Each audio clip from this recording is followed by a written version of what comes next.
بمبل 202 زور فرنسا انصبارق عود زمزغبو ኤርትራውያን ተቀዳደምቲ አባላት ክለብ ኤምቲኤን ኩቤካ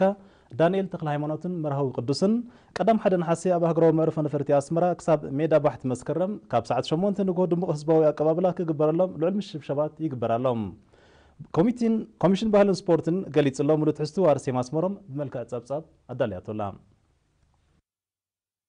ፕሬዚደንት ሃገራዊ ፌደሬሽን ብሽክለታ አቶ አስመሮም ሀብተ ማርያም ነሪና ኣብዛሃ بحبريتا نسنا مقبل سنسرع استفلاليا كوميتات قيمن مدلاوات ككايدا مسنحن تقيسو نزوم حبن هاجرو من افريكان زخونو تقدادمتي بلوع المعرق نمقبل هزبون ملو مدلاواتو كم زتصاففا ارغاغيصوم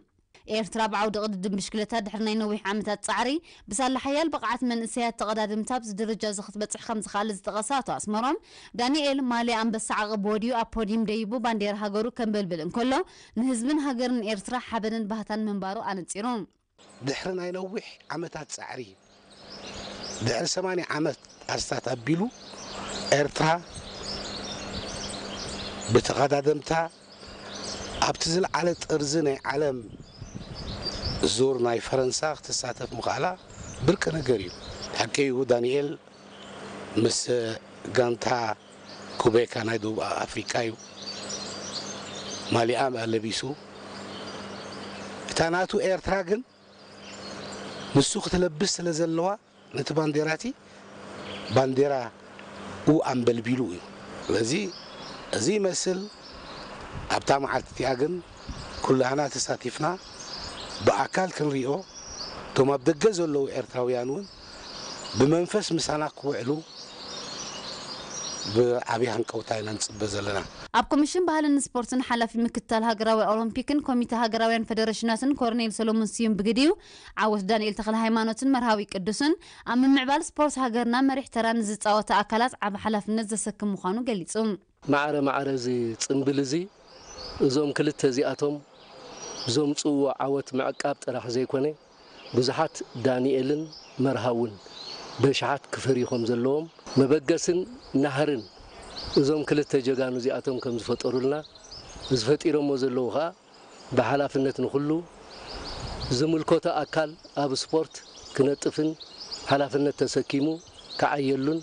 በዝጋጣሚ ክጽውዕ ደሊ ኮርኔል ሰሎሞን ወሲኹ ኣብ ፈረንሳ ዝነብሩ ኤርትራውያን ብዝተወደበ ኣገባብ ባንዴራኦም እናንበልበሉ ነቶም ተቀዳድምቲ ንምትባዕን ምድጋፍን ዝወሰድዎ ተበግሶ ኣመስጊኖም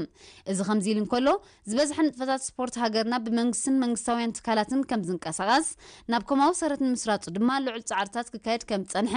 በዛ ኣጋጣሚ እዚ ነፍሲ ወከፍ ኤርትራዊን ምምዕባል ስፖርት ሃገሩ ሓገዛት ክገብር ምዝደሊ ኣብ ሃገራዊ ባንኪ ኤርትራ ብቁጽሪ ሕሳብ 120-20-04 33 بنقفة بوصل حساب 120-122-0099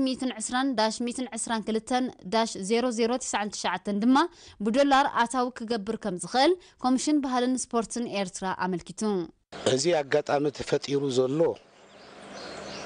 معبية سبورتس بينا الجباب أنتي كنجبر زبل حتو أبقد مينا ونك جتر أخيلو كله سبورتاو نتفتات بناي منقص باجت يزكايت تسعان شعاتن كاميت غنبل نخل حزب تراي يقولون مالتها يكونن نزيتات كن كابزبان منقص نوردو طلع بچرشنا زي كنا نبل دلنا نا حزب تساتفو كله عقمنا خا نزي زلو انت داخ نزللو خينا حيل ገንዘብ ከድልዩ لازم إذا أجت أمزي تيرنا هذا ناي مواصو وي فاندريزينج مقبار كم كوميتي قيملو نستفل عليه سبت أجاز بحالو بقدامنا تسعتفهم نخبيو زي مدب تتحيزوا له أبدأ جز قمت إيرتراويانون درو بتليفون أنت هيك نحجز النابولو يحطونا له لازم زي تفتيلو زلو درخيت بايتا خنت فترو لخا حجي نبقس علينا وصاتنياتات بصحتي هاغراو فيستيفال 2015 حدنت سنيتن خبارن زمللي ባህልን ክብርታትን ዝቢ ኤርትራ ኣብ ሓደ ቅርኣት ክሪዎ ምኻሎም ከም ዝሐጎሶም ገሊጾም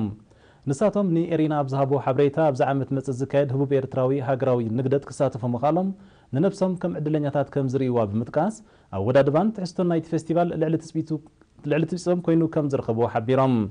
ምስ ስድራ ቤቶም ዝመፁ ስዑዳዊ አሰይድ ራሺዲ ዓብደላ ሱዳናዊ በጻሕቲ አሰይድ ጣሪቅ ሰዲግን ረማዝ በክርን አብሪቶም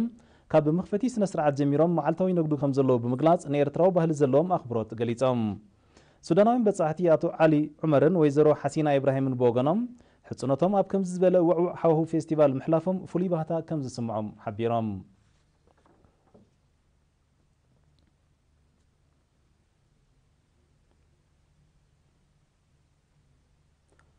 ኣብ ሓርነታዊ ቃልሲ ብዝተሳተፋ ዝተፈላለየ ኣህዱታት ህዝባዊ ግንባር ሓርነት ኤርትራ ቀሪቡ ዘሎ ምርኢት ቁሸት ገድሊ ኣብ ምሩራስ ሰውራውን ሃገራውን ክብርታት ዕቀበ ታሪኽን ልዑል ኣገዳስነት ከም ዘለዎ ኣቕረብቲ ናይቲ ምርኢት ሓቢሮም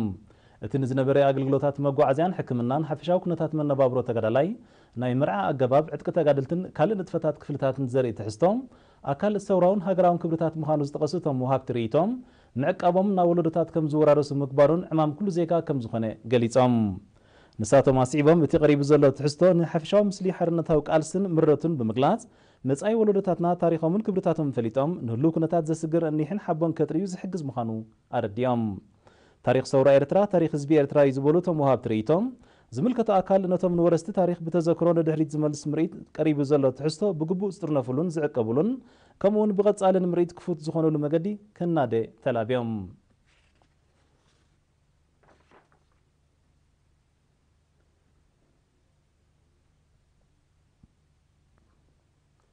ኣብ ሃገራዊ ፌስቲቫል 2015 ቀሪቡ ዘሎ ምርኢት ፍርያት ትካላትን ውፅኢት ምህዞን ሰንዓን ንብሩህ መጻኢ ኢንዱስትሪያዊ ምዕባለ ኤርትራ ዘርኢ ምዃኑ ነጋድያን ገሊጾም እቶም ካብ ውሽጢ ሃገርን ወፃን ዝመፁ ኤርትራውያን ንኤሪና ብዝሃብዎ ርእይቶም ቀሪቡ ዘሎ ምርኢት ትካላት ብዛዕባ ኣብ ሃገሮም ዘለዋ ትካላትን ፍርያትንን ዝጸንሐ ኣፍልጦ ክዕብዩ ከም ዝሓገዞም ብምጥቃስ ብህዝብን መንግስትን ዝሰላሰሉ ዘሎ መደባት ሃገራዊ ልምዓት ዘንጸባርቕ ኮይኑ ከም ዝረኸብዎ አብሪሆም ኣብቲ ዝቐረበ ምርኢት ሓያል ተበላሕትነት መንእሰያትና ተዓዚብና ዝበሉ እቶም ወሃብቲ ርእይቶም ፌስቲቫል ኣብ ርእሰቲ ቅርዓት ስኒት ምዃኑ ቅርዓት ሓቀኛ ምስሊ ኤርትራዊ መንእሰይ እውን ከም ዝኾነ ገሊጾም ኣብቲ ፌስቲቫል ፍርያቶም ኣቕሪቦም ዘሎ መንእሰያት ብወገኖም ካብ ነጋድያን ዝረኽብዎ ዘለዉ ርእይቶታት ንዝያዳ ስራሕን ውፅኢትን ዘተባብዕ ድርኺት ዝፈጥርን ከም ዝኾነ ኣብሪሆም ቀንዲ ዕላማ እቲ ምርኢት ኣብ ሃገርና ዝርከባ ትካላት ፍርያተን ምስ ህዝቢ ንምልላይ ምዃኑ ዝጠቐሰ ካብ ኣዋሃድቲ ናይቲ ምርኢት መንእሰይ መርዕድ ሰይፈ ብመንግስቲ ቀሪቡ ዘሎ ውፅኢት ምህዞን ሰንዓን ከምኡውን ብኣባላት ማሕበር ሓርበኛታት ስንኩላን ኩናት ተጋደልትን ሓማደን ቀሪቡ ዘሎ ምርኢት ልዑል ተቐባልነት ረኺቡ ከም ዘሎ ሓቢሮም ኣብ ቀስሪ ኤክስፖ ቀሪቡ ካብ ዘሎ ምርኢት 13 ትካላት ፍርያትን ዘሰላስሎ ንጥፈታት ዘንጸባርቕ ትሕዝቶ